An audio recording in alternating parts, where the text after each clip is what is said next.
Hello po, I'm Ariel Gislaine Antreo from Sukat, Parañaque. 28 years old po. Nagtatrabaho po ako sa Asian Hospital as Radiologic Technologist po. So, usually po ang ginagawa ko po doon, X-ray po, mga special procedure, then yung C-arm po. Madalas po kasi pag ganun po ay nagtutulak, nagbubuhat po ng pasyente, ganun. Tapos, syempre, C-arm po, malaki po kasi yun ng machine. From dun sa nakapark yung C-arm, ipupush ko siya papunta po dun sa OR room, ganun po. Sobrang bigat po talaga, kaya yun po yung tingin kong nagiging cause ng pananakit po ng likod ko. Ayun. Nung na-diagnose po ako ng scoliosis, ano po ako nun grade school pa lang po ako nun. Naglalaro kami nung kapatid ko. Tapos nakita ni mama, kasi nakatalikod po ako dun sa mama ko nung nakita niya, na parang hindi daw po pantay yung likod ko. Tapos ako parang syempre bata pa po ako, hindi ko pa po alam na kung ano ba yun, bakit di pantay, baka naman sa position lang po ng pag-upo ko. Tapos ngayon, nag-decide po yung parents ko na magpa-check ng likod ko. Tapos yun nga po, nakita po sa x-ray na may mild scoliosis daw po. Ganun. So, nung una, hindi ko po talaga, parang sabi ko, bakit ako? Ganun. Parang, malala po ba yung sakit na yun? Siyempre, bata pa po ako nun, hindi ko po talaga alam kung ano ba yung scoliosis. Nakakamatay po ba yun? Parang ganun na, sobrang nababother po talaga ako. Tapos, sabi naman po ng doktor sa akin nun, exercise lang daw po, ganun ang gawin ko. Parang aerobics, ganun. Ang inisip ko lang pag aerobics po, yung mga sasayaw-sayaw po na sa YouTube, ganun daw po. Yun lang daw po yung tignan ko. Tapos, syempre, naisip ko, tama po ba yung ginagawa kong aerobics, exercise, dun sa likod ko? Ganun. Tapos, hindi ko alam kung may progress ba, kung nagiging okay po ba yung likod ko. Tapos, hanggang sa tumagal po yun, hindi po ako nagpa-therapy. Hindi, kasi inisip ko naman parang hindi naman siya sumasakit that time. Okay lang naman ako. Kaya lang, parang habang lumalaki ako, parang nafe-feel ko din na, yun nga, hindi na pantay yung katawan ko. Ganun po. Diagnose ako nun.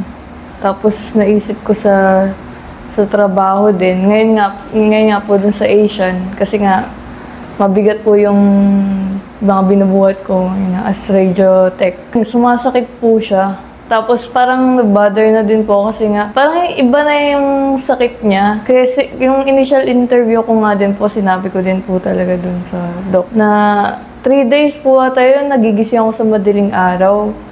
Hindi ako makatulog kasi hindi ko makuha yung sleeping position ko. Tapos ang sakit po talaga niya. Sobra, parang grabe yung pain talaga. Parang hindi siya tolerable. Ganun.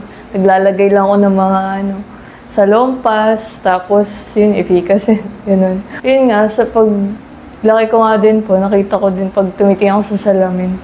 Parang nakakaano kasi syempre, pag magsuot ako ng gusto kong damit, di ko masuot kasi nga hindi pantay.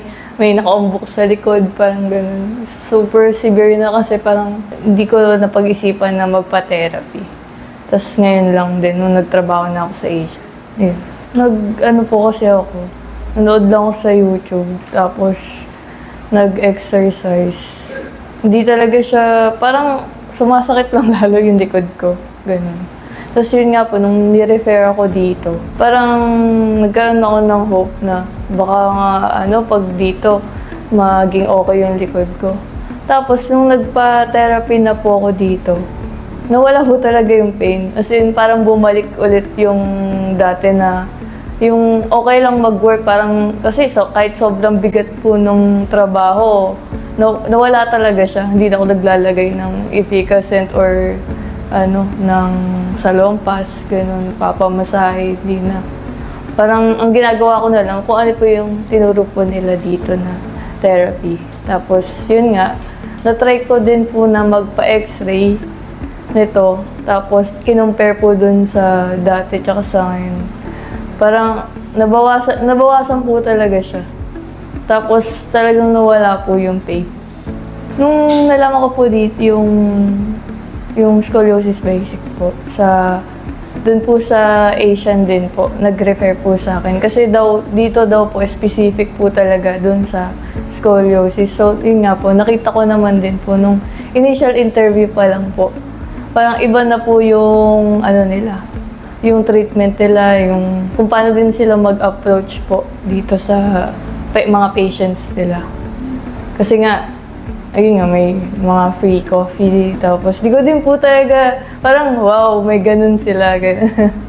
Tapos, super friendly po ng mga tao po. Parang minsan nga po, natatagalan po kasi syempre, nagpagkwentuhan din, ganun. Tapos, syempre, medical field, ganun po, nakakakaintindihan din po kami. Yun. Kaya, maganda po talaga, bukod sa sa treatment ko po sa likod, nakakahanap din po ako ng mga bagong kaibigan po. Yun nga po, ang goal ko po talaga, mabawasan talaga yung pain. Kasi sobrang hirap po pagka nagtatrabaho ng sumasakit yung likod. As in, basta di ko po ma-explain yung pain pero nung nagpa-therapy ako, nawala po talaga. Ngayon po, nagtuloy-tuloy na po ako sa Asia. Hindi na po ako, dati nag-iisip, pagkadalawang isip pa ako na, kaya ko pa ba? Sobrang parang matanda na, gano'n. Ang pinaka-goal ko po talaga is yun nga, makapag-maintain din po ng therapy dito po sa kanila. Kasi nga, nakita ko naman talaga improvement din sa akin. Yung sa likod ko, nabawasan po talaga. Yung degree po talaga kasi yung iniisip ko din na ayoko na po talagang mag-progress. Ang masasabi ko po dun sa mga may scoliosis din po na katulad ko, pag nagpa-check up po kayo sa diagnose po kayo ng ganun, dapat po mag-seek po talaga kayo ng yung professional po talaga sa therapy kasi hindi kasi siya din basta-basta na mag-exercise ka lang kasi hindi mo alam kung tama ba yung exercise o baka mamaya nagpapalala din yun sa likod mo. Ganun.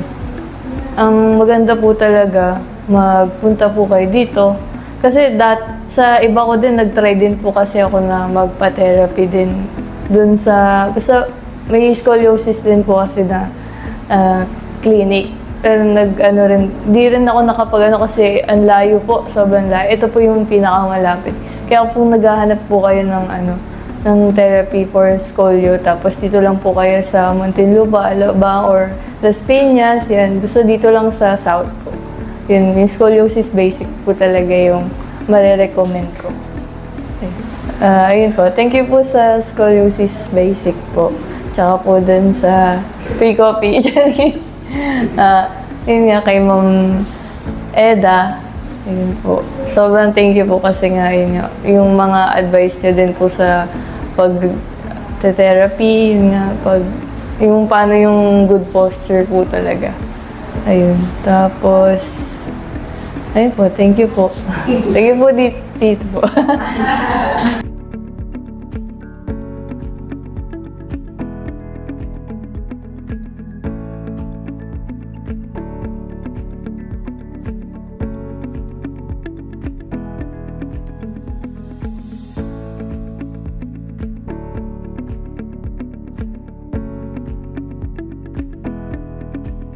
Thank you, Scoliosis Basic.